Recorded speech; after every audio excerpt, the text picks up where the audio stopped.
आंबेगाव तालुक्यात 3 दिवसांपासून मुसळधार पाऊस सुरू आहे। शुक्रवारी सायंकाळी 5च्या दरम्यान सलग 2 तास मुसळधार पाऊस झाला। त्यानंतर रात्री 8:30 वाजता धुवाधार पाऊस पडला। तो पाऊस रात्रभर पडल्यानं बऱ्याचशा शेतकरी बांधवांची घाबरगुंडी उडाली। बहुतांशी शेतामध्ये पाणी साठून राहिलं, त्यामुळे सोयाबीन पिकाचं नुकसान होणार आहे।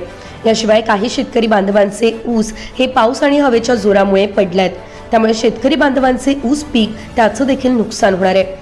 पुणे नाशिक हायवेवरती साईड पट्ट्या खचलेल्या आहेत। असं असल्यानं आणि पाऊस सतत चालू असल्यानं मोठमोठे खड्डे पडले आहेत। बहुतांश ठिकाणी एकलहरे मंचरखिंडीमध्ये स्पीड ब्रेकर नसल्यानं वाहन चालकांचं नियंत्रण सुटतंय।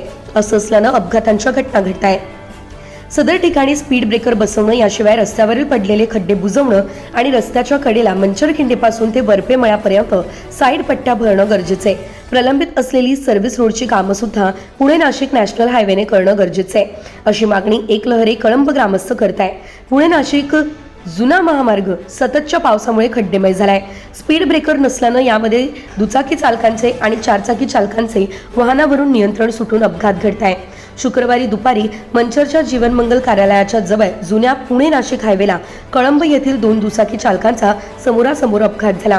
यामध्ये दुचाकी चालक शुभम भालेराव, अनिल उर्फ पिक्या विलास भालेराव, आदिल शाफिक इनामदार या तिघांच्या पायाला आणि हाताला फ्रॅक्चर झालं।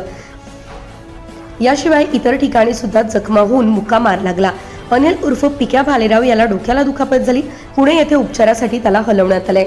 आदिल इनामदार आणि शुभम भालेराव या दोघांवरती मंचर येथे खाजगी रुग्णालयात उपचार सुरू आहेत। अधिक तपास मंचर पोलीस स्थानकाचे कर्मचारी करतायत। सायंकाळी 4:30 किंवा 5च्या दरम्यान रवी किरण हॉटेलच्या समोर इनोव्हा कार चालकांचं पावसामुळे गाडीवरील नियंत्रण सुटलं आणि त्यामुळे गाडीने 2 ते 3 पलट्या मारल्या।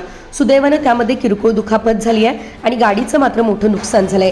केवळ नशीब बलवत्तर म्हणून मोठी दुर्घटना या ठिकाणी टळलेली आहे, अशी प्रत्यक्षदर्शी पाहणाऱ्या नागरिकांनी माहिती दिली आहे। Bureau report, Isak Shaikh, Kalamb, Ambegaon, Pune. Subscribe now and press the bell icon. Never miss an update.